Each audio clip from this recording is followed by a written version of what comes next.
Hello, dear student. This is chapter third, the Delhi Sultans. ठीक है? We have completed first chapter and second chapter. Students, we are going to discussing about the Delhi Sultans. ठीक है? और remember in a last chapter what we have studied. In last chapter we have studied about some Indian rulers, Indian dynasties like Chahman dynasties, है ना, गुर्जर प्रतिहार dynasties, Rashtrakuta dynasties, Chola dynasties. We have discussed about different types of dynasties in a different region. But now we have already looked at on that time when the Chahmans were there. So who attacked? Muhammad Ghori attacked, right? And when Muhammad Ghori attacked in 1191, so then Mohammad Ghori क्या है? Mohammad Ghori defeated है ना, Mohammad Ghori defeated by Prithviraj Chauhan. ठीक है ना, यानी ये आप कह सकते हैं कि Prithviraj Chauhan defeated to Mohammad Ghori in 1191, but in the 1192 what happened? Mohammad Ghori defeated to Prithviraj Chauhan, right. यानी मोहम्मद गोरी ने 1192 में तराइन वॉर था, the battle of Tarain. Tarain क्या है? तराइन इज अ प्लेस, ठीक है ना. द बैटल ऑफ तराइन में क्या हुआ? मोहम्मद गोरी ने पृथ्वीराज चौहान यानी पृथ्वीराज चौहान थर्ड, जिनके बारे में आप जानते हैं, उनको हरा दिया था. और आपने ये भी देखा था कि मोहम्मद गोरी से पहले कौन आया था? महमूद गजनवी आया था, ठीक है ना, गजनी ऑफ महमूद.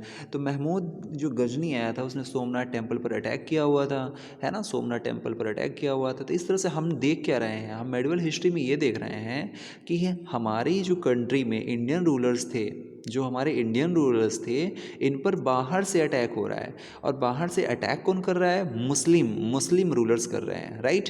तो यहाँ पर आप देख रहे हैं कि मुस्लिम रूलर्स आ कहाँ से रहे हैं? अफगानिस्तान से आ रहे हैं ना, गजनी अफगानिस्तान से आ रहे हैं, इराक से आ रहे हैं, ईरान से आ रहे हैं. यहाँ से आकर हमारी इंडिया पर अटैक कर रहे हैं, ठीक है. हालांकि आपको मैं एक जानकारी बता दूं कि भारत पर सबसे पहले अरबों का आक्रमण हुआ था, ठीक है ना. भारत पर सबसे पहले किसका आक्रमण हुआ था? अटैक हुआ था, अरबों का आक्रमण हुआ था. और अरबों में भी कई अरब आक्रमण एक दो हुए थे, लेकिन वो सफल नहीं हुए थे. जैसे फर्स्ट जो अटैक हुआ था वो जब हुआ था तो उस समय हमारे यहाँ पर चालुक्य डायनेस्टी जो थी, तो चालुक्यों ने उनको हरा कर भगा दिया था अरबों को, ठीक है. बट उसके बाद एक दो और अटैक होते हैं, वो भी सक्सेसफुल नहीं थे, यानी अरब लोग सक्सेसफुल नहीं हो पाए. लेकिन इसके बाद जो थर्ड या फोर्थ अटैक होता है, उसमें आते हैं मोहम्मद बिन कासिम. मोहम्मद बिन कासिम के जो नेतृत्व में भारत में सिंध पर, यानी जो सिंध वाला एरिया है, वो सिंध वाला एरिया भारत का ही था जो आज पाकिस्तान में है. सिंध वाला एरिया आज पाकिस्तान में है, बट वो पहले क्या था? भारत का ही एरिया था, ठीक है. जैसे हम ये मैप की बात करें तो यहाँ पर हमारा यह सिंध है, ठीक है. तो इस सिंध पर जो अटैक हुआ था अरबों के द्वारा, मुस्लिम आक्रमणकारियों के द्वारा, तो वो भारत का ही हिस्सा था, हिंदुस्तान था पूरा, ठीक है. तो पहला आक्रमण उन्हीं अरबों ने ही किया था. तो उस समय यहाँ पर जो राजा थे, वो राजा कौन थे? दाहिर नाम था उनका. उन राजा का क्या नाम था? दाहिर थे. तो दाहिर को किसने हराया? मोहम्मद बिन कासिम ने. तो मोहम्मद बिन कासिम ने दाहिर को हराकर, यानी पहली बार भारत पर, यहाँ पर हिंदुस्तान पर आक्रमण होता है और दाहिर को हराते हैं, और यहाँ पहली बार हमें मुस्लिम जो रूलर्स थे वो सक्सेसफुल होते हैं, ठीक है. तो इस तरह से धीरे धीरे एक रास्ता यहाँ से बनना शुरू हो जाता है. और फिर आगे चल के हमने यहाँ पर महमूद गजनी के बारे में देखा कि वो भी अफगान से आया हुआ था, है ना. गुजरात में सोमनाथ टेम्पल पर उसने अटैक किया हुआ था.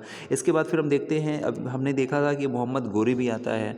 तो मोहम्मद गोरी भी बाहर से आता है, ठीक है ना. और मोहम्मद गोरी भी क्या करता है? अटैक करता है. तो उस समय दिल्ली एंड अजमेर पर किसका कब्जा था? चहमान डायनेस्टी का था, ठीक है, ठीक है ना. चहमान डायनेस्टी मतलब पृथ्वीराज चौहान का. तो इसको हरा कर वो क्या कर देता है? यहाँ पर दिल्ली की जो सल्तनत है, जो दिल्ली की जो सत्ता है, उसको पा लेता है. अच्छा, अभी हम दिल्ली को सल्तनत नहीं बोल रहे थे. सल्तनत कहा जाता है जब मुस्लिम आक्रमणकारी जो आते हैं, जो तुर्की आते हैं, ठीक है ना, जो तुर्की आक्रमणकारी यहाँ पर आकर दिल्ली की गद्दी पर बैठ जाते हैं, तो एक सल्तनत स्थापित करते हैं, ठीक है ना. दिल्ली को एक सल्तनत मानते हैं. सल्तनत का मतलब एक राज्य, सल्तनत का मतलब एक किंगडम है, एक क्षेत्र का नाम, ठीक है ना. सल्तनत का मतलब ये है कि दिल्ली को वो क्या बना रहे हैं? अपना एक ऐसा क्षेत्र मान रहे हैं जहाँ से वो अपने आप को सिक्योर फील कर रहे हैं, ठीक है ना. अब वो यहाँ से अपने आप जो अटैक है उसका एक्सपेंशन करेंगे, यहाँ से विस्तार करेंगे, ठीक है. इसीलिए उन्होंने सबसे पहले क्या की? दिल्ली सल्तनत कहा गया. तो दिल्ली सल्तनत में जो पहले रूलर बने थे वो कुतुबुद्दीन ऐबक थे, मैं आपको बता दूं, ठीक है ना। कुतुबुद्दीन ऐबक, अगर पूछा जाए कि दिल्ली सल्तनत का पहला रूलर कौन था तो कुतुबुद्दीन ऐबक था, ठीक है। कुतुबुद्दीन ऐबक के बाद हालांकि फिर उसके बाद इल्तुतमिश भी आते हैं। तो जब इल्तुतमिश आ जाते हैं तो उन्होंने दिल्ली सल्तनत को क्या कर दिया था, हेरिडिटरी कर दिया था। हेरिडिटरी का मतलब ये होता है कि इल्तुतमिश ने ये कह दिया था कि अब जो शासक बनेगा दिल्ली पर उसमें जो राजा का बेटा होगा ना वही बनेगा, राजा का जो पुत्र होगा ना वही अगली गद्दी पर बैठेगा, ठीक है। तो ये सब चीज़ें आगे अभी हम डिस्कस करेंगे। बट यहाँ पर अब चैप्टर 3 हम देखने जा रहे हैं, तो हम देखेंगे कि किस तरह से हमारे इंडियन रूलर्स को हरा कर यहाँ पर दिल्ली की हम भारत पर, हिंदुस्तान पर दिल्ली को सेंट्रल मानते हुए, ठीक है ना, दिल्ली को सेंट्रल बनाते हुए किस तरह से वो आगे वो अपना प्रचार प्रसार यहाँ पर करते हैं और हमारे यहाँ जो हमारे क्षेत्र हैं उनको किस तरह से जीतते हैं। तो लेट्स रीड, ठीक है ना। अब आप लोग अपनी बुक निकाल लीजिए और बुक निकालने के बाद या आप वीडियो पहले वॉच कर लीजिए, इसके बाद अपनी बुक से एक एक करके आप लोग लाइन वाइज रीड कर सकते हैं, ठीक है। तो इन चैप्टर 2 में क्या देखा, we saw that region like Kaveri delta became the centre of large kingdom. हमने चैप्टर 2 में कावेरी के बारे में देखा था ना, कावेरी के बारे में हमने देखा था ना, यहाँ पर जब चोल डायनेस्टीज थी, चोलों ने यहाँ पर पूरा एक क्षेत्र अपना बना लिया था, ठीक है। तो हमने देखा था एक बड़ा क्षेत्र यहाँ पे बन गया था, ठीक है। लेकिन उसके जस्ट आगे बात देखते हैं, did you notice that there was no mention of a kingdom with Delhi. लेकिन वहाँ पर हमने देखा था कि दिल्ली का राज्य यानी दिल्ली पर उस कैपिटल ये सब कुछ आपने नहीं देखा था, ठीक है ना। That was because the Delhi became an important city only in the 12th century. तो उस समय जो सेंचुरी चल रही थी वो आपको मालूम है कि किस सेंचुरी की हम लोग बात कर रहे थे, ठीक है ना। लेकिन आज जो हम बात कर रहे हैं तो ये है 12th सेंचुरी। 12th सेंचुरी का मतलब ये होता है कि 11 है ना, 1100 से लेकर 1200 के बीच की जो एक्टिविटीज़ होंगी वो 12th सेंचुरी में डिस्कस की जाएंगी। और आपको मैंने जो वार बताए हैं ना, जो वार बताए हैं 1192 का, 1191 का, है ना, पृथ्वीराज चौहान और मोहम्मद गोरी के बीच में जो हुआ था वो तो इसी समय हुआ था, यानी 12th सेंचुरी में ही हुआ था। और 12th सेंचुरी में ही वो आके अपनी सत्ता को क्या कर लेते हैं, दिल्ली को अपना केंद्र बना लेते हैं, सेंटर बना लेते हैं कि पहले हम दिल्ली पर अपना पूरा कब्जा कर लेंगे, उसके बाद फिर धीरे धीरे आगे की ओर कब्जे करने के लिए बारे में सोचेंगे। तो ये लाइन इंपॉर्टेंट है आपके लिए, ठीक है ना। Delhi became an important city in which century, तो आप बोलेंगे 12th सेंचुरी, ठीक है। अब 12th सेंचुरी के आगे इसमें देखेंगे हम लोग, ठीक है ना। 12th सेंचुरी के पहले हम लोगों ने चैप्टर 2 में देख लिया है। तो अब देखते हैं, take look table 1, Delhi first became the capital of kingdom. अच्छा, टेबल फर्स्ट देख लेते हैं, टेबल फर्स्ट कहाँ पे है, ये देखिए टेबल फर्स्ट, ठीक है ना, टेबल 1 है। इसके थोड़ा सा इसको रीड कर लेते हैं, ठीक है ना। इसमें क्या दिया गया है, इसमें ये दिया गया है कि 12th सेंचुरी से लेकर आगे 13th सेंचुरी 14th सेंचुरी तक किस तरह से जो दिल्ली पर बैठने वाले जो रूलर रहे उनको क्या कहा गया, उनको सुल्तान कहा गया। समझ में आ रहा है ना। यानी 12th सेंचुरी में दिल्ली सेंटर बन जाती है, केंद्र बन जाती है, यानी राजा अब दिल्ली में रहेगा और दिल्ली को अब दिल्ली ना कह के दिल्ली सल्तनत कहा गया। और दिल्ली सल्तनत का मतलब ये था कि जो बाहर से टर्की के जो मुसलमान आए थे, जो यहाँ पर आक्रमणकारी आए थे, उन्होंने यहाँ पर सत्ता हासिल कर ली थी। उन्होंने पूरे दिल्ली को दिल्ली ना कहते हुए दिल्ली सल्तनत कहा कि ये दिल्ली सल्तनत है, और इस सल्तनत को उन्होंने विस्तार किया। और इस सल्तनत पर क्रमवार किस तरह से आगे वो राजा बैठते हैं वो हम देखेंगे। हालांकि इससे पहले जो दिल्ली सेंटर थी वो किसके अंडर में थी, वो यहाँ से देखते हैं। सबसे पहले दिल्ली किसके अंडर में थी, राजपूत डायनेस्टीज के अंडर में थी, ठीक है ना। राजपूत डायनेस्टीज में कौन किसका नाम आता है, तोमर का नाम आता है। यानी तोमर डायनेस्टीज में जो सबसे मुख्य रहे वो अनंगपाल थे। आपसे कोई पूछे कि तोमर डायनेस्टीज के किसी एक रूलर का नाम बताइए तो अनंगपाल ही इंपॉर्टेंट थे, जिसका इनका नाम दिया गया है। अनंगपाल यहाँ पर कब से कब थे, 1130 से 1145। ये देखिए उनकी डेट दी गई है कि 1130 से 1145 पर हमें दिल्ली पर कौन बैठा हुआ दिखता है, अनंगपाल दिखते हैं। किस डायनेस्टीज के थे, तोमर डायनेस्टीज के थे, ठीक है ना। इसके बाद इनको तोमरों को हराते हैं कौन, चहमान हरा देते हैं। यानी तोमर राजपूत जरूर थे, लेकिन उनको भी जो ज़्यादा पावरफुल होगा वो उनको हराएगा ही, ठीक है ना। तो नेक्स्ट में आते हैं चहमान डायनेस्टी। तो चहमान डायनेस्टी तोमर्स को हरा देती है, ठीक है। और हराने के बाद 1165 टू 1192, ये आप देख रहे हैं ना, 1165 टू 1192 पर किसका कब्जा हो जा रहा है, चहमान डायनेस्टीज का। अच्छा, तो 1192 वाली डेट आपको याद आ गई कि नहीं आ गई। इसी समय पे क्या हो गया था, पृथ्वीराज चौहान हार गए थे मोहम्मद गोरी से, और 1192 के बाद देखिए इनका शासन फिनिश हो जाता है। तो पृथ्वीराज चौहान का शासन था 1175 टू 1192, और 1165 जो दिया गया ये पूरे चहमान डायनेस्टीज के लिए दिया गया है, चौहान डायनेस्टीज के लिए दिया है, जिनमें पृथ्वीराज चौहान को जब राजा बनाया गया तो 1175 टू 1192 1192 तक रहे। और आपको बताया ही था कि 1192 में पृथ्वीराज चौहान क्या हो जाते हैं, हार जाते हैं। और धीरे धीरे मोहम्मद गोरी, अच्छा मोहम्मद गोरी के बारे में अगर हम बात करते हैं तो मोहम्मद गोरी के बारे में जब हम बात करेंगे तो उसमें देखेंगे कि मोहम्मद गोरी आया ज़रूर, उसने पृथ्वीराज चौहान को हराया ज़रूर, लेकिन उसने दिल्ली पर शासन नहीं किया, वो दिल्ली की गद्दी पर नहीं बैठा, यानी कि दिल्ली का राजा नहीं बना। वाई? क्योंकि उस समय जो सिस्टम चल रहा था वो स्लैवरी सिस्टम चल रहा था। स्लैवरी सिस्टम का मतलब होता है दास प्रथा चल रही थी, यानी उस समय पहले दास खरीदे जाते थे, यानी लोगों को खरीदा जाता था, गुलाम खरीदे जाते थे। जैसे मार्केट में आजकल सब्जियां बिकती है ना, वैसे ही लोग बिकते थे, ठीक है ना, कि भाई ये आप इनको खरीद लीजिए, ये आपके यहाँ नौकर की तरह काम करेगा, ऐसे है ना। उनको स्लैब, बहुत सारे स्लैब्स थे, ठीक है। उन्हीं में से एक कुतुबुद्दीन ऐबक था, ठीक है ना, बहुत सारे स्लैब्स थे, उनमें से एक कुतुबुद्दीन ऐबक था जिसको मोहम्मद गोरी ने खरीदा हुआ था, ठीक है ना।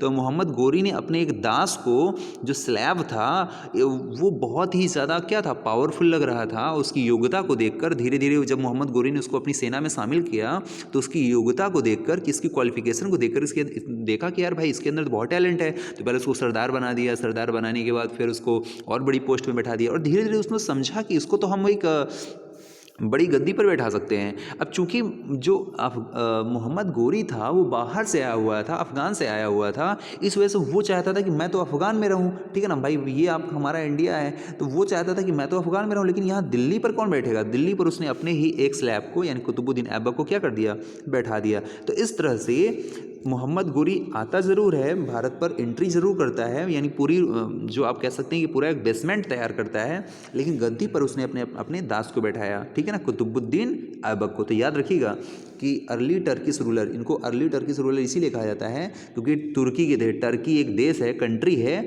और वहाँ से आए हुए थे, ठीक है ना, वहाँ से बिलोंग कर रहे थे, इस वजह से इनको कहा जाता है। अच्छा, इनको स्लैब भी कहा जाता है, ठीक है ना, इनको स्लैब भी कहा जाता है, यानी स्लैब रूलर्स थे ये, ठीक है ना।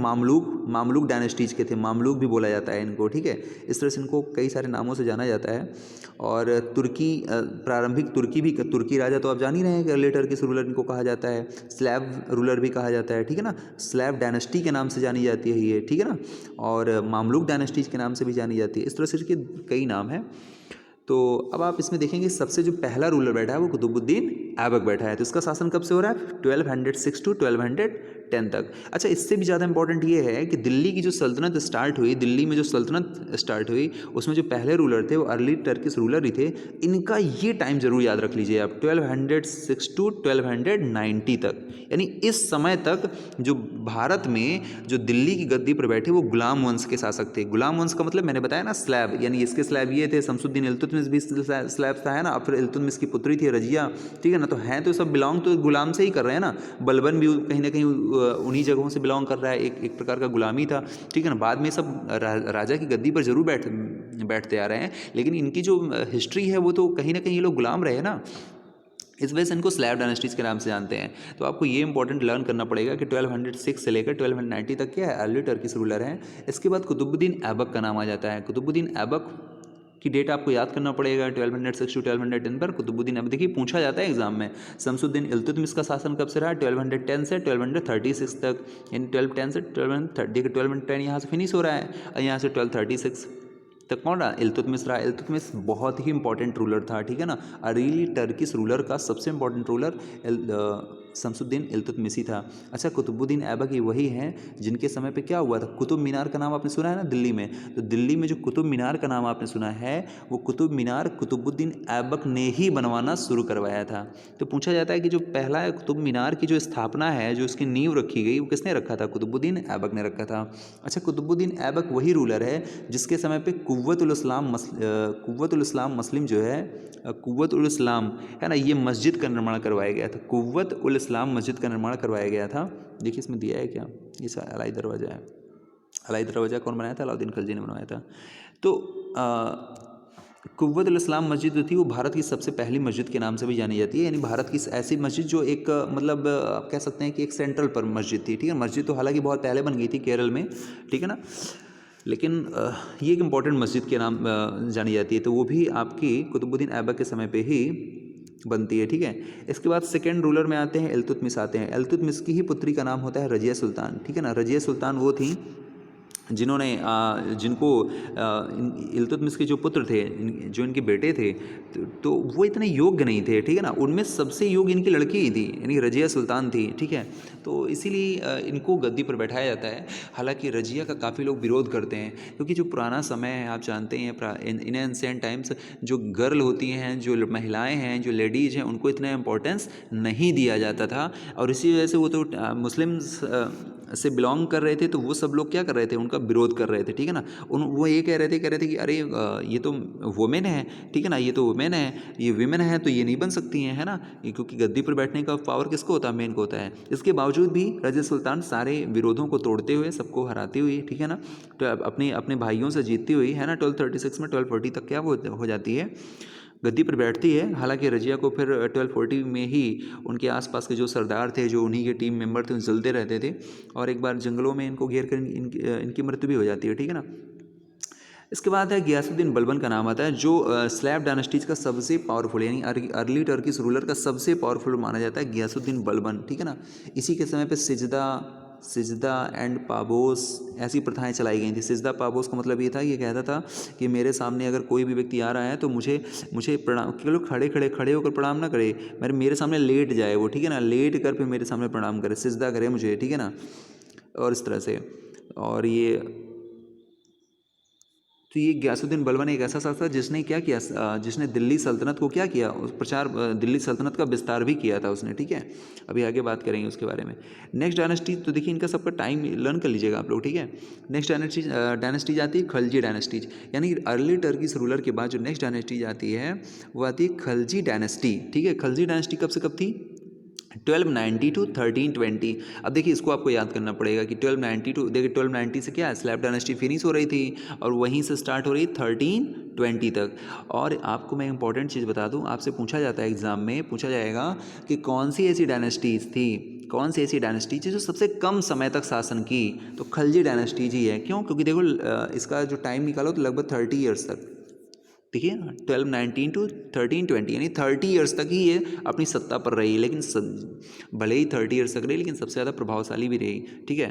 अच्छा, सबसे ज़्यादा समय तक किसने शासन किया दिल्ली सल्तनत पर, तो तुगलक डायनेस्टीज ने किया। यानी बहुत सारे डायनेस्टीज दी गई हैं, ठीक है ना। डायनेस्टीज का मतलब क्या होता है, राजवंश, ठीक है ना। उसी खलजी जैसे आप होता है ना कि नाम है हमारा सिंह है, कोई पांडे हैं, कोई ऐसे हैं, तो ऐसे ऐसे डायनेस्टीज भी हैं।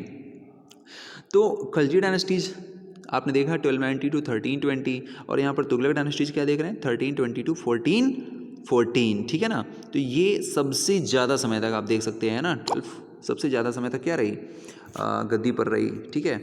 इसके बाद नेक्स्ट भी देखते हैं। अच्छा, इसमें इंपॉर्टेंट रूलर कौन कौन से हैं, देखिए जलालुद्दीन खलजी हैं। जलालुद्दीन खलजी कौन थे, अलाउद्दीन खलजी का नाम तो सभी ने सुना होगा, है ना। एक मूवी भी आई थी, पद्मावत मूवी आई थी, उसमें अलाउद्दीन खलजी का अपना रोल आपने देखा होगा, क्या रोल था। तो जलालुद्दीन खलजी उन्हीं के अंकल रहते हैं, चाचा रहते हैं, ठीक है। इनका शासन 1290 से 96 ईयर ही था, उसके बाद 96 इन्होंने संभाल लिया, बोले चाचा ठीक है आप ज़्यादा मत संभालिए, 1316 तक इनका अलाउद्दीन खलजी का शासन आ जाता है, ठीक है। और अलाउद्दीन खलजी अपने चाचा की क्या कर देते हैं, हत्या कर देते हैं, उनको मार डालते हैं, ठीक है, धोखे से ही मार डालते हैं, और गद्दी पर बैठ जाते हैं, ठीक है। तो ये अलाउद्दीन खलजी थे, इनके बारे में पढ़ेंगे क्योंकि बहुत रिस्ट्रिक्ट रूलर थे, ठीक है। और तुगलक डायनेस्टी देख लीजिए आप, 1320 टू 1414। गियासुद्दीन तुगलक का सबसे पहला जो फाउंडर था गियासुद्दीन तुगलक, जिसने तुगलक डायनेस्टीज की नींव रखी थी। 1320 से 1324। मोहम्मद तुगलक, इसका नाम मोहम्मद बिन तुगलक भी है। ये मोहम्मद बिन तुगलक को पागल और सनकी शासक भी कहा जाता है, पागल है ये, सनकी है, सब बताएंगे इसके बारे में अगर आगे मिलेगा, ठीक है। क्यों कहा जाता है, क्योंकि इनकी जो पॉलिसी थी, वो जो भी नीतियाँ अपनाते थे या रूल्स बनाते थे, उसके जस्ट अपोजिट वर्क हो जाता था, ठीक है। तो कई जो हिस्टोरियन है उन्होंने इनका नाम दे दिया, हालांकि पागल सनकी नहीं थे, आप सोचिए कि पागल थे, दिमाग से पागल वागल नहीं थे, ठीक है। हिस्टोरियन ने इनको डिनोट कर दिया है कि आप पागल सनकी की संज्ञा दे दी है, थे नहीं वो, ठीक है। 1324 टू 1351 ये इनका शासन है। इसके बाद फिरोज शाह तुगलक का शासन आता है। फिरोज शाह तुगलक 1351 टू 1388। फिरोज शाह तुगलक ने बहुत सारी क्या की थी, कुएँ खुदवाए थे, नहर बनवाए थे, यानी बहुत सारे जो वर्क हैं उन्होंने, हालांकि इन्होंने ये सब बहुत सारे वर्क करवाए थे, ठीक है, फिरोज शाह तुगलक डायनेस्टी के अंतर्गत। और नेक्स्ट में हम पढ़ेंगे सैयद डायनेस्टी। सैयद डायनेस्टी का शासनकाल बिल्कुल छोटा सा है, 1414 टू 1451, लेकिन खलजी डायनेस्टी से थोड़ा ज़्यादा है, ठीक है। और इसकी स्थापना किसने किया था? खिज्र खान जिसके फाउंडर थे, जिन्होंने सैयद डायनेस्टीज की नींव रखी थी। लोधी डायनेस्टीज में हालांकि हैं तो 3 रूलर, लेकिन इंपॉर्टेंट यही है आपका बहलोल लोधी, जो इनके फाउंडर है 1451 टू 1526। अच्छा, इसी में थोड़ा एक चीज़ और समझ लीजिए आप। लोधी डायनेस्टीज क्या थी? लास्ट डायनेस्टीज थी जिसकी बाद दिल्ली जो सल्तनत है ना, ये पूरी तरह से फिनिश हो जाती है। क्यों? क्योंकि अब आ जाते हैं यहाँ पर बाबर। कौन आ जाते हैं? बाबर। अब बाबर यहाँ पर क्या बनाते हैं? मुगल डायनेस्टी बनाते हैं। क्या बनाते हैं? मुगल डायनेस्टी बनाते हैं, मुगल एम्पायर। तो लोधी डायनेस्टीज में देखिए 3 रूलर थे।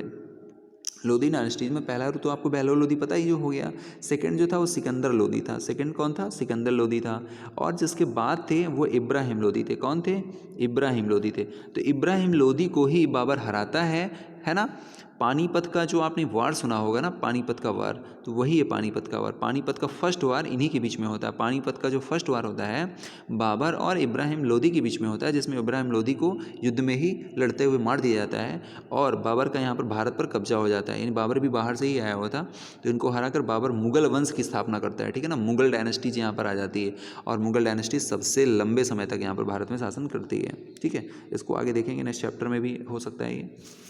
तो इस तरह से हमने इनके बारे में, रूलर ऑफ दिल्ली, ये याद रख लीजिएगा कि टेबल, आज आपका सबसे पहला काम ये है कि आप लोग टेबल ही लर्न कर लें। ओके, तो टेबल लर्न कर लीजिएगा, सबसे पहले कौन आया, किसके बाद क्या आया। ठीक है, आइए अब इसके बारे में डिस्कस कर लेते हैं थोड़ा सा, जो भी चैप्टर है हमारा। Take a look at table 1। Table 1 हमने देखा कि सबसे पहले Delhi first became the capital king under the Tomar Rajput. हमने बताया ना आपको, तोमर राजपूत के अंडर में सबसे पहले दिल्ली थी जो कैपिटल थी। Who are the defeated in the middle of 12th century, जो 12th सेंचुरी में हरा दिए गए, कि मध्य में 12th सेंचुरी के मध्य में हरा दिए गए। कौन हराया? बाय द चाहमान, चाहमानों ने, यानी चौहानों ने इनको हरा दिया, तोमरों को। Are also referred the Chahamanas of Ajmer, यानी अजमेर के चौहान थे, लेकिन इनको दिल्ली पर भी कब्जा करना था, तो दिल्ली पर आते हैं और इनको हरा कर स्वयं कब्जा करके दिल्ली पर और अजमेर पर किसका कंट्रोल हो जाता है? चाहमानों का हो जाता है। ठीक है, तो इस तरह से देख रहे हैं that Delhi became an important commercial centre. और दिल्ली क्या बन गया? अब एक कॉमर्शियल सेंटर बन रहा था। कॉमर्शियल का मतलब ये होता है कि एक में ऐसा सेंटर, जैसे होता है ना, जैसे आपके घर में आप एक कॉमर्शियल सेंटर, आप अपने घर से देखिए क्या होता है कॉमर्शियल सेंटर। कॉमर्शियल सेंटर वो होता है जैसे मार्केट, मेन मार्केट, जहाँ पर जाने पर आपको हर कुछ मिल जाता है और वहाँ पर ज़्यादा भीड़ लगती है, सब कुछ हो जाता है, सब कुछ ट्रेडर्स जितने भी होते हैं ज़्यादा से ज़्यादा आपको वहाँ मिल जाते हैं। ठीक है ना, शॉप्स हैं, हर चीज़, तो वो हमारा कॉमर्शियल सेंटर हो जाता है। यानी कि जहाँ पर आसपास के गाँव के भी लोग इकट्ठा होकर अपना सामान बेचने आते हैं, सेल करने आते हैं, और वहाँ पर सारे लोग इकट्ठा होकर जाते हैं, मार्केटिंग करते हैं। That is a commercial centre. तो दिल्ली भी अब एक कॉमर्शियल सेंटर बन गया था। मैनी रिच जैन मर्चेंट्स, उस समय जो दिल्ली था, जिस समय चाहमान थे, उस समय जैन मर्चेंट भी थे। जैन मर्चेंट मतलब जैन जो व्यापारी थे। ठीक है, उन्होंने क्या किया? लिव्ड इन द सिटी, शहर में रहते थे, and constructed the several temples, और बहुत सारे टेम्पल्स कंस्ट्रक्ट किए, बनवाए। ठीक है, इंपॉर्टेंट है। कौन कौन से? क्वाइंस मिंटेड ईयर, इंपॉर्टेंट उससे भी ज़्यादा इंपॉर्टेंट ये है। अच्छा, इंपॉर्टेंट ये है, coins minted year. Coins minted year, coins minted मतलब जो जैन वहाँ रहते थे, दिल्ली कॉमर्शियल सेंटर बन गया था, तो मिंट, क्वाइंस जो होते थे ना, सिक्के, जैसे आपने देखा ना, वो 1 का सिक्का, 5 का सिक्का होता है ना, क्वाइंस, तो ये जो क्वाइंस थे मिंटेड ईयर, यहाँ पे मिंट किए जाते थे, ढाले जाते थे। देखो सिक्के क्या होते हैं? बनाए नहीं जाते, सिक्के ढाले जाते हैं। ठीक है, मिंट किए जाते हैं। तो इन्हीं को क्या बोला गया? दिल्ली वाले। दिल्ली कॉमर्शियल सेंटर था और दिल्ली में ही अब सिक्के बनाए जाने लगे। ठीक है, इसलिए इसको क्या बोला गया? दिल्ली वॉल बोल दिया गया। तो आपसे क्वेश्चन पूछा जाए what is a Dehliwal, तो आप बोलेंगे were the coins minted in a Delhi that were called in a Dehliwal in a Delhi Sultanate. ठीक है, सल्तनत अभी नहीं बना है। ठीक है, अभी दिल्ली सल्तनत नहीं बना है, अभी केवल दिल्ली है। क्यों? क्योंकि अभी अटैक नहीं हुआ है। The transformation of Delhi into the capital, Delhi के ट्रांसफॉर्मेशन का जो कैपिटल था, कंट्रोल ऑफ वास्ट एरिया, बहुत बड़े बड़े एरिया कंट्रोल किए हुए था। Subcontinent started with the foundation of Delhi Sultanate in the beginning of the 13th century, यानी शुरुआत में। ठीक है, 13 दिल्ली सल्तनत के पहले। Take a look at the table 1 again in identify the 5 dynasties. तो 5 डायनेस्टीज हम लोग पढ़ चुके हैं। कौन कौन सी डायनेस्टीज पढ़े हैं भाई? Early Turkish ruler, Khalji dynasties, Khalji dynasties के बाद तुगलक डायनेस्टी, तुगलक डायनेस्टी के बाद सैयद डायनेस्टीज, सैयद डायनेस्टीज के बाद लास्ट में कौन सी हमारी थी? लोधी डायनेस्टीज। ठीक है, तो 5 डायनेस्टीज हम लोग पढ़ चुके हैं। तो अब बात करते हैं यहाँ पे, the Delhi sultans built many cities in the area. The Delhi Sultans built many cities in the area that we now knows as Delhi. Look at the map 1 and locate Delhi, Kohna, Siri and Jahanpana. जनपद भी बोलते हैं, लेकिन तो इसमें आप देखिए, ये देखिए यहाँ पे, तो अब यहाँ पर थोड़ा शॉर्ट में आपकी बुक में बताया, इसीलिए मैंने पहले आपको पूरी स्टोरी बता दी है कि किस तरह से यहाँ पर दिल्ली पर कब्जा मोहम्मद गोरी के बाद हो जाता है। मोहम्मद गोरी कुतुबुद्दीन ऐबक को बैठा के 1206 में चले जाते हैं अफगान, ठीक है, और बोलते हैं कि यहाँ से जो कुछ भी मिलेगा वो आप हमें अफगान पहुँचाते रहोगे। तो आप देखेंगे कि यहाँ पर जब दिल्ली पर कब्जा हो जाता है, मुस्लिम जो अटैकर्स थे उनका कब्जा हो जाता है, यहाँ पर जो टर्की के रूलर्स थे उनका कब्जा हो जाता है। तो यहाँ पर आप देखिए कि जहाँ पनाह, दिल्ली कोना, ठीक है, ये देखिए कुतुब मीनार, इस तरह से तुगलकाबाद है ना, आदिलाबाद, इस तरह से वो एक छोटे छोटे वहाँ पर शहरों का निर्माण कर रहे हैं, ठीक है। ये इधर रिवर ऑफ यमुना है, तो ये देखेंगे आप, table we have studied about. अब नेक्स्ट है हमारा finding out about the Delhi sultan. अब थोड़ा सा दिल्ली सुल्तान, अब आप समझ लीजिए कि दिल्ली पर कब्जा हो चुका है ना, दिल्ली पर कब्जा हो चुका है, और जो दिल्ली सुल्तान हैं कुतुबुद्दीन ऐबक हैं, इल्तुतमिश हैं, रजिया हैं और बलबन है। इन चारों का नाम अपने दिमाग में आप रखिएगा कि इन चारों का जब कब्जा था तो उस समय पर क्या क्या हिस्ट्री हमें यहाँ पढ़ने के लिए मिलती है। तो हम जिनके बारे में भी जो सामने आएगा वो हम पढ़ते जाएंगे, लेकिन जब तक जिनका नाम सामने नहीं आ रहा है तो आपको ये समझना है कि अर्ली टर्किश रूलर के बारे में ही बात हो रही है, और इसके बाद अलाउद्दीन खिलजी के बारे में बात हो रही है, इसके बाद तुगलक डायनेस्टीज के बारे में हो रही है। यानी दिल्ली सल्तनत में जितने भी रूलर्स हुए एक कॉमन बात हो रही है सभी के बारे में, ठीक है, एक कॉमन। लेकिन स्टार्टिंग कैसे हो रही धीरे धीरे हिस्ट्री की, वो देखने लायक है। था क्या पहले, फाइंडिंग अबाउट दिल्ली सुल्तान, दिल्ली सुल्तानों के बारे में हमें पता कैसे चला। तो ऑल दो इंस्क्रिप्शन, कॉइन एंड आर्किटेक्चर थी, आपने ऑलरेडी पढ़ रखा है कि दिल्ली सुल्तानों के बारे में हमें कहाँ से जानकारी मिली। जो इंस्क्रिप्शंस थे, कॉइन्स थे और आर्किटेक्चर। इंस्क्रिप्शंस तो आप जानती हैं ना, कोई दीवार है, वॉल है, उस पर कुछ ना कुछ बातें ऐसे ऐसे लिखी रहती हैं। कॉइन्स पर, सिक्कों पर कुछ ना कुछ बातें लिखी रहती हैं। आर्किटेक्चर, कोई बिल्डिंग बनी हुई है वहाँ पर भी, मंदिरों पर है ना, बहुत सारे हम देखते थे उस टेम्पल में कि वहाँ से हमें इन्फॉर्मेशन मिल जाती थी।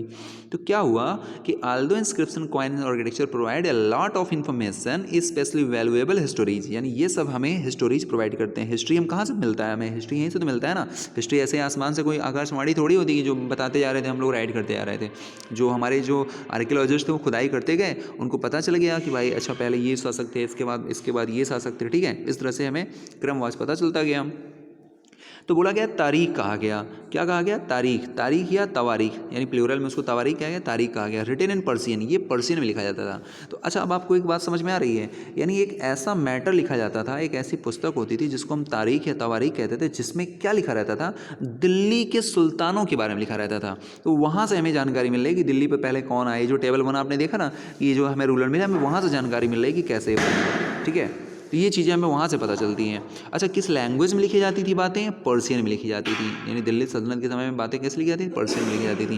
ये पर्शियन थी क्या, पर्शियन थी उस समय की language of administration under the Delhi sultan. यानी उस समय जो दिल्ली के सुल्तान थे, देखिए मैं बार बार सुल्तान बोल रहा हूँ ना, तो सुल्तान का मतलब राजा ही है, ठीक है। सुल्तान का मतलब राजा ही है, यानी दिल्ली के राजा, लेकिन हम उनको राजा को राजा ना बोल के हम सुल्तान बोल रहे हैं, क्योंकि वो सुल्तान कहलाना पसंद करते थे। जैसे आपने पढ़ा ना उसमें सेकंड चैप्टर में, महाराजा धीराज कहना पसंद करते थे, क्लास 6 में आपने पढ़ा था। इसमें आपने पढ़ा सामंत लोग अपने आप को महासामंत कहलाना पसंद करते थे। ये केवल टाइटल है। तो दिल्ली के जो इस समय तुर्की जो रूलर से शुरुआत होती है, वो अपने आप को सुल्तान कहलाना पसंद करते थे। इसलिए उसको क्यों, क्योंकि जिस क्षेत्र पर वो काम करते थे उसको दिल्ली सल्तनत बोलते थे, और सल्तनत में क्या होंगे, सुल्तान ही तो होंगे।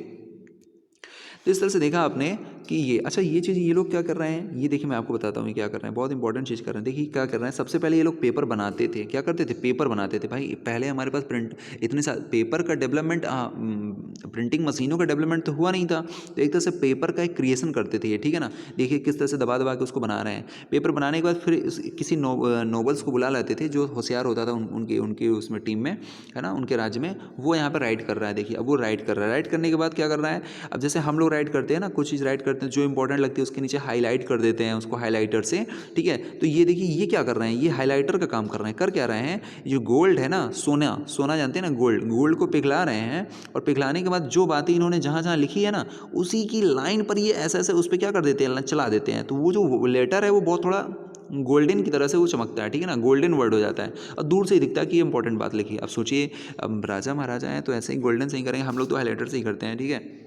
तो पहले उनके पास हाईलाइटर नहीं था हालांकि, ठीक है, इस वजह से ऐसा कर रहे थे। तो ये क्या कर रहे हैं, गोल्ड को मेल्ट कर रहे हैं, और मेल्ट करने के बाद वो जो पिघला हुआ गोल्ड होगा उसी को यहाँ पर जो राइट कर रहे हैं ना उस पे वहाँ पे जो जो इंपॉर्टेंट लाइन होती है उसमें कर लेते थे। और ये क्या करते थे, ये बाइंडिंग करते थे, यानी ये जो होता था उसको बाइंड करते थे, बाइंड कर रहे थे, ठीक है ना। पेपर का डेवलपमेंट हालांकि हो गया था, बट अपनी तरीके से पेपर का क्रिएशन करना, फिर राइट करवाना, फिर हाई इंपॉर्टेंट वर्क करना, और लास्ट में बाइंडिंग करना। बाइंडिंग करना मतलब एक बुक की तरह उसको तैयार करना। तो ये सारा काम कर रहे हैं। तो इसमें देखेंगे द अथर्स ऑफ तवारीख। अच्छा, तवारीख का मतलब मैंने क्या बताया, तवारीख वो थी जो राजाओं के बारे में, दिल्ली सुल्तानों के बारे में लिखी गई पुस्तक थी, ठीक है, उनको तवारीख कहा गया। तो द अथर तारीख वाइज तारीख लिखते थे, ठीक है ना, इसलिए उसको तवारीख कह दिया गया। तो था क्या, द अथर्स ऑफ तवारीख। अच्छा, जो तवारीख लिखने वाले जो ऑथर्स थे, ऑथर मतलब जो राइटर थे, वो लर्नड मैन, लर्न मतलब पढ़े लिखे होते थे, भाई अनपढ़ थोड़ी लिख सकते हैं।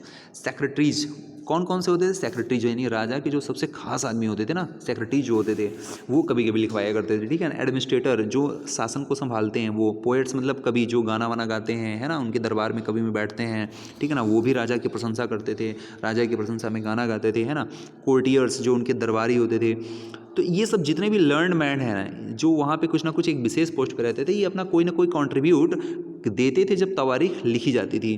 हु बोथ रिकाउंटेड इवेंट्स, उनमें जो इवेंट्स घटनाएं होती थी राजा के द्वारा उनको रिकाउंट किया जाता था। एंड एडवाइज रूलर, राजा को एडवाइज किया जाता था ऑन ए गवर्नेंस, शासन पर सलाह दी जाती थी। क्या सलाह दी जाती थी, emphasizing the important just rule, ठीक है ना, रूल के बारे में। अब जस्ट रूल की बात करते हैं तो यहाँ पर जस्टिस देख ही लेते हैं किस तरह से जस्ट रूल हो रहा है, ठीक है। तो इस तरह से, हालांकि एक चीज़ मैं आपको बता दूं कि ये जितने भी लोग थे ना, ये तवारीख लिखने वाले, ये सब कुछ राजा की प्रशंसा जानबूझकर बढ़ा चढ़ा कर करते थे। और राजा खुश होता था, और राजा खुश होता था तो इनको कुछ ना कुछ गिफ्ट के रूप में दे देता था, इसी के लिए वो परेशान रहते थे, ठीक है। अच्छा, एक चीज़ आप ये भी देखिए कि जो तवारीख लिखी जा रही है वो लर्नड मैन लिखे जा रहे हैं, यानी बड़े बड़े पोस्ट, एडमिनिस्ट्रेशन पोस्ट में है जो, ठीक है ना, सेक्रेटरीज हैं राजा के, वो लिख रहे हैं। तो आप ये बताइए, ये जो राजा के आसपास में जो मिनिस्टर्स हैं, एडमिनिस्ट्रेशन पोस्ट पे हैं, ये सब तवारीख को लिख रहे हैं, हिस्ट्री राजा के बारे में नोट कर रहे हैं, तो क्या ये कभी किसानों के बारे में लिखेंगे? क्या ये कभी पिजेंट मतलब किसानों के बारे में लिखेंगे? क्या ये कॉमन पीपल के बारे में बात लिखेंगे? नहीं लिखेंगे ज़्यादा। ये तो ज़्यादा से ज़्यादा राजा की प्रशंसा ही कर रहे हैं ना। तो हमें जो हिस्ट्री मिल रही है, एक इंपॉर्टेंट बात यहाँ से निकल के ये आ रही है, मेडिवल हिस्ट्री में जो हम पढ़ रहे हैं, चूँकि हमारी बुक में है इस वजह से पढ़ना पड़ेगा हमें, बट आप यहाँ इनकी बातों से ही आप समझ सकते हैं कि ये ज़्यादा से ज़्यादा राजा की प्रशंसा लिख रहे हैं, प्रेस लिख रहे हैं। इसका मतलब ये है कि दिल्ली सुल्तान इंपॉर्टेंट ज़रूर रहे होंगे, लेकिन इतने भी इंपॉर्टेंट नहीं रहे होंगे कि हम उनकी इतनी बड़ाई कर सकें, ठीक है। लेकिन अब हिस्ट्री में है, इस वजह से हम उसको पढ़ते हैं, लिखते हैं। आगे इसके बारे में देखेंगे, थोड़ा दिया होगा।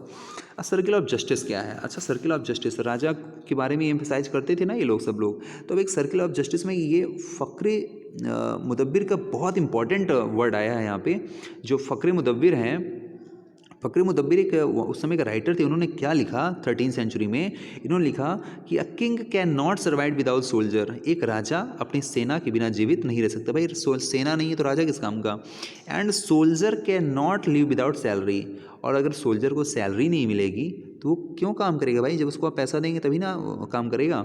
And salary come from revenue collected from peasants. और सैलरी कहाँ से आएगी? सैलरी उन्हीं से आएगी, पिजेंट से आएगी। पिजेंट मतलब किसानों से जो हम लोग रेवेन्यू कलेक्ट करते हैं, टैक्स कलेक्ट करते हैं, सैलरी तो वहीं से आएगी जब वो जमा करेंगे, है ना, राजकोष में।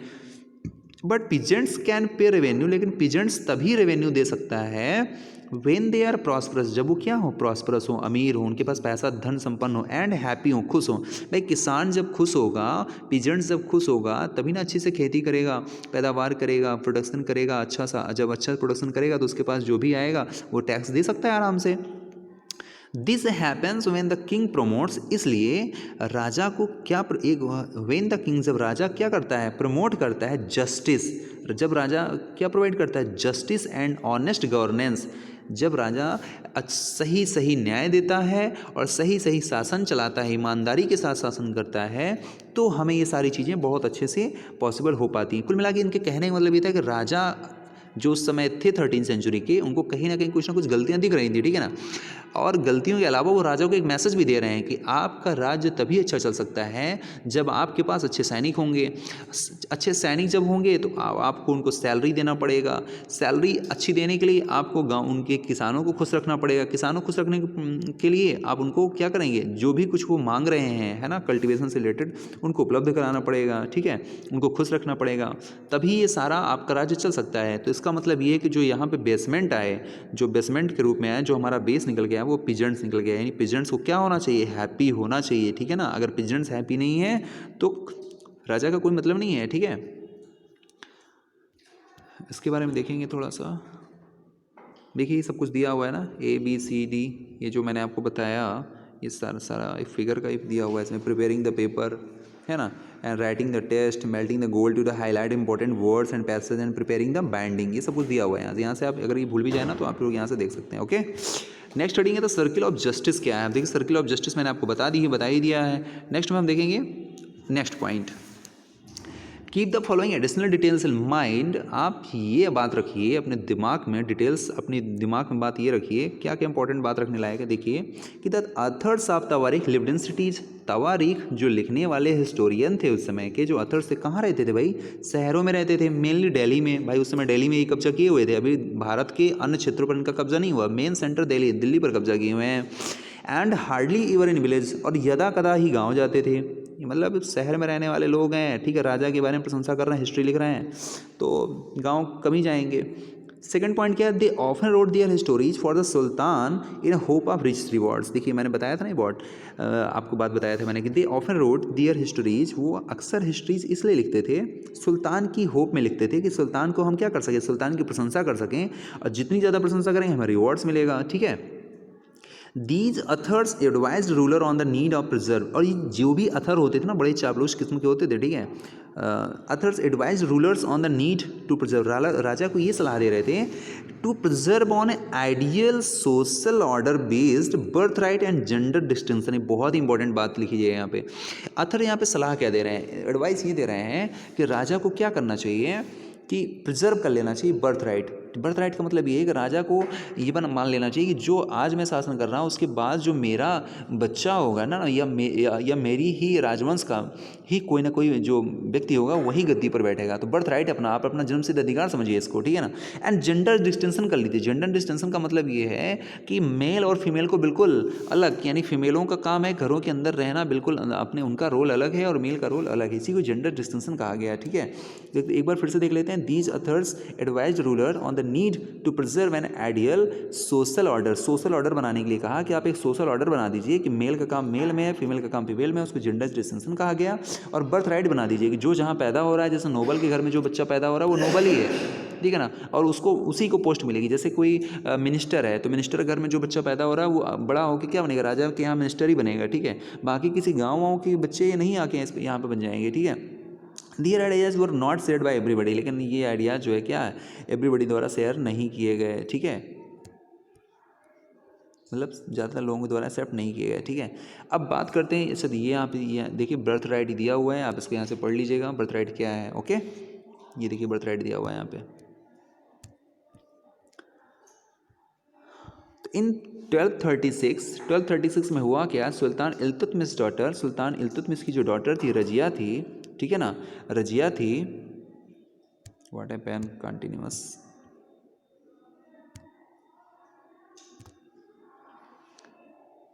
इन 1236 sultan Iltutmish daughter Razia became sultan. Razia क्या होती है, सुल्तान हो जाती है। मैंने आपको बताया टेबल 1 में। The chronicle of age, chronicle कौन होते हैं, क्रॉनिकल मतलब जो डेट वाइज हिस्ट्री लिखते हैं। ठीक है ना, उस समय एक हिस्टोरियन थे मिनहाज सिराज। मिनहाज सिराज जब रजिया सुल्तान बन जाती हैं, अब देखिए यहाँ जेंडर डिस्टिंक्शन की बात किया जा रहा है, राजा से कहा जा रहा है कि आप सोशल ऑर्डर बना दीजिए। तो अब रजिया तो एक फीमेल है ना, तो रजिया एक फीमेल है, मेल तो है नहीं। तो जब फीमेल यहाँ पर गद्दी पर बैठ जाती हैं तो मिनहाज सिराज को यहाँ पर आपत्ति होती है। हिस्टोरियन लिखते क्या हैं, कहते हैं Minhaj Siraj recognize she was more able. Minhaj Siraj कहते हैं कि sir she was more able and qualified than all her brother. कहते हैं कि ये बात सत्य है कि इल्तुतमिश के जितने भी बच्चे थे उनमें जो रजिया थी वो अपने भाइयों से क्या थी, सुपर थी, ठीक है ना, क्वालिफाइड थी, टैलेंटेड थी, but he was not comfortable hat queen as ruler. लेकिन उसको रूलर के रूप में, उसको क्वीन के रूप में हम कंफर्ट नहीं कर सकते हैं। क्यों नहीं कर सकते हैं? नॉर वर द नोबल्स, और ना ही किसी ऐसे nobles, nor were the nobles happy at her attempts, और कोई भी जो नोबल्स हैं, जो उनके राज्य में जितने भी नोबल्स हैं, वो इस डिसीजन से खुश नहीं है कि रजिया गद्दी पर बैठ जाए। Why? Because she was female, ठीक है, टू रूल इंडिपेंडेंटली, ठीक है। She was remove from the throne in 1240, और इसीलिए उनको 1240 तक में उनको गद्दी से हटा दिया जाता है। हालांकि उनको मार दिया जाता है, कई प्रयास किए जाते हैं और बाद में उनकी मृत्यु हो जाती है, ठीक है। तो लेकिन ये अपने आप में हिस्ट्री में एक इम्पॉर्टेंट था। प्रश्न यहाँ से पूछा जाता है कि वो पहली मुस्लिम शासिका कौन थी, पहली मुस्लिम जो रूलर थी वो कौन थी? तो रजिया सुल्तान थी। कौन थी भाई? रजिया सुल्तान। ये हिस्ट्री में इंपॉर्टेंट हो गया ना कि सबसे पहले जो लेडी थी, जो फीमेल रूलर थी, वो कौन थी? रजिया सुल्तान थी, ठीक है, जो टर्की की यहाँ पर दिल्ली सल्तनत की पहली। इसके बाद जेंडर डिस्टिंक्शन आप देख ही रहे हैं, social and biological difference between the women and men, है ना। Usually these differences are used to that man are superior to women. कहा जाता है कि मैन जो क्या है सुपीरियर हैं। देखिए मिनहाज सिराज रजी सुल्तान के बारे में अभी चुप नहीं हुए, अभी बहुत कुछ कहते हैं यहाँ पे, ये इंपॉर्टेंट है। देखिए क्या कहते हैं। Minhaj Siraj thought that queens rule went against the ideal social order created by God. कहते हैं कि ये जो रजिया सुल्तान गद्दी पर बैठ गई ना शासन पर, इन्होंने क्या कर दिया है, इन्होंने जो सोशल ऑर्डर बना था, यानी सोशल ऑर्डर क्या बना था कि मेन को सुपीरियर रखना है, फीमेल को नीचे रखना है, ठीक है। और तो ये क्या था, social order created by God. ये सोशल ऑर्डर गॉड के द्वारा बनाया गया। देखिए गॉड के तो बनाने थोड़ी आए थे यहाँ पे, बनाए आप ही लोग हैं, बट कह रहा है सोशल ऑर्डर जो क्रिएटेड बाय गॉड है, in which women were suppose to subordinate to man, जहाँ पर वुमेन को क्या सपोज किया जाता है कि ये मैन से क्या सबॉर्डिनेट है, यानी मैन के कंट्रोल में इनको होना चाहिए, ये थोड़ी मैन को कंट्रोल करेंगी, ठीक है। ये मिनहाज सिराज कह रहे हैं कि रजिया ने क्या कर दिया, सोशल ऑर्डर गड़बड़ कर दिया। He therefore asked in the register of god creation.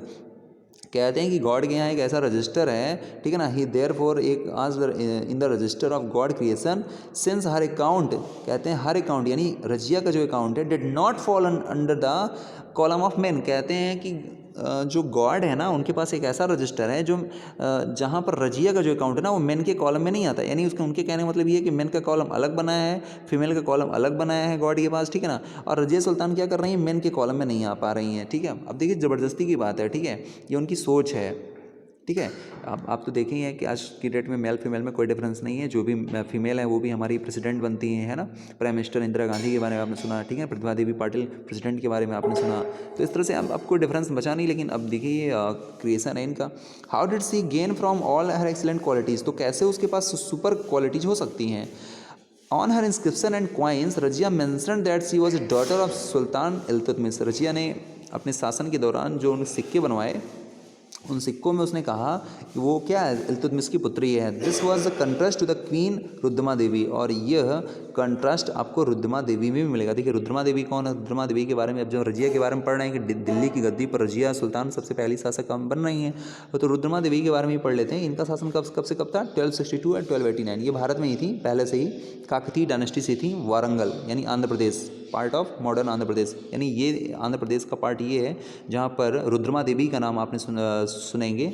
1262 से 1289 पर इनका शासन था आंध्र प्रदेश में, ठीक है ना, आंध्र प्रदेश के वारंगल में। और किस डायनेस्टी से थी, तो ये भी आपको इंपॉर्टेंट है, एग्जाम में पूछ लिया जाता है। काकतीय डायनेस्टी, किस डायनेस्टी से थी, काकतीय डायनेस्टी। काकतीय डायनेस्टी से रुद्रमा देवी आती हैं। रुद्रमा देवी ने क्या किया था, Rudrama Devi changed her name on inscription. Rudrama Devi ने जब इंस्क्रिप्शन लिखवाया, यानी अभिलेख लिखवाए, भाई पहले इंस्क्रिप्शन ही थे, कॉपी किताबें तो थी नहीं, तो जब इंस्क्रिप्शन उन्होंने लिखवाया तो उसमें क्या किया उन्होंने, pretended she was a man. उन्होंने बहाना किया, उन्होंने बताया कि वो एक मैन है। इसका मतलब वो अपने आप को एक पावरफुल लेडी समझती थी, ठीक है ना, इसलिए उन्होंने कहा कि वो क्या है, एक मैन है। एंड अनदर किसके बारे में सुनते हैं हम, दिद्दा के बारे में। दिद्दा क्या है, दिद्दा उनको हालांकि दीदी कहा जाता था, लेकिन उन्होंने दिद्दा अपने आप को कहलवाया। रूल्ड इन कश्मीर, कहाँ शासन किया इन्होंने, दिद्दा ने, रूल्ड इन कश्मीर, कश्मीर में शासन किया उन्होंने, कश्मीर में 1982 1003 में देख रहे हैं। हर टाइटल इज़ इंटरेस्टिंग, उसका टाइटल देखिए इनका दिद्दा का बड़ा इंटरेस्टिंग है। इट कम्स फ्रॉम दीदी, ये दीदी से है। उनको सब लोग वहाँ दीदी दीदी कहते हैं, नहीं कश्मीर की शासिका थी, कश्मीर में इन्होंने शासन कर दी थी, तो दीदी दीदी लोग कहते हैं, लेकिन इन्होंने दिद्दा कहा एल्डर सिस्टर के रूप में। And obviously affectionate term given to loved ruler by his her subject. इस तरह से आप ये देख रहे हैं, इसमें इंपॉर्टेंट ये हमें समझ में आया कि आपने रज़िया सुल्तान के अलावा दो और भी महिला शासकों के बारे में देखा, जो कश्मीर से दिद्दा का नाम आता है, ठीक है ना, और आंध्र प्रदेश के वारंगल से रुद्रमा देवी का नाम आता है, ठीक है ना। तो ये भी आपको डेट याद कर लेना चाहिए, इनके बारे में भी समझ लेना चाहिए, ठीक है। अब नेक्स्ट है हमारा, नेक्स्ट हेडिंग है हमारी from garrison town to empire. अच्छा स्टूडेंट, इस हेडिंग में हमें ये पढ़ना है, आप थोड़ा इस बात को समझ लीजिए कि फ्रॉम गैरिसन टाउन क्या है। गैरिसन टाउन का मतलब वो टाउन है जिसमें शासक जो दिल्ली सल्तनत है, दिल्ली सल्तनत के जो शासक हैं, जैसे दिल्ली सल्तनत के जो शासक, जैसे दिल्ली है ना, दिल्ली, तो दिल्ली के चारों तरफ उन्होंने क्या किया, किलेबंदी करवा दी। क्या कर दिया, किलेबंदी, यानी फोर्टिफाइड कर दिया, और उसी के अंदर रहने लगे।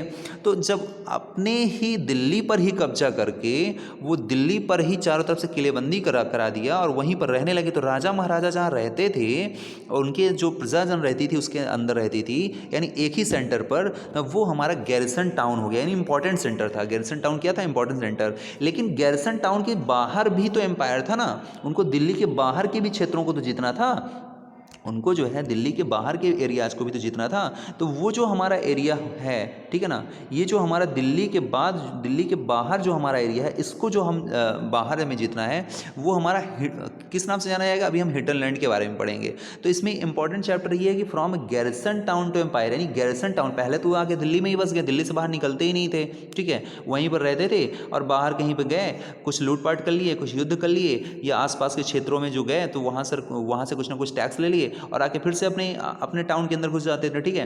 तो वो तो एक गैरिसन टाउन हो गया। लेकिन गैरिसन टाउन से इन्होंने अपना एम्पायर कैसे बनाया, यानी दिल्ली, पूरे भारत पर उनका साम्राज्य कैसे फैला, इसी के बारे में पढ़ेंगे। द एक्सपेंशन ऑफ दिल्ली सल्तनत, यानी दिल्ली पर रहते हुए उन्होंने पूरे भारत पर कैसे दिल्ली सल्तनत को बढ़ाया, क्योंकि एक ही जगह पर थोड़ी रहेंगे, तो बाहर उन्होंने कैसे अपने आप को इस्टेब्लिश किया, वो इस हेडिंग में हम लोग पढ़ेंगे नेक्स्ट वीडियो में। Okay, thank you.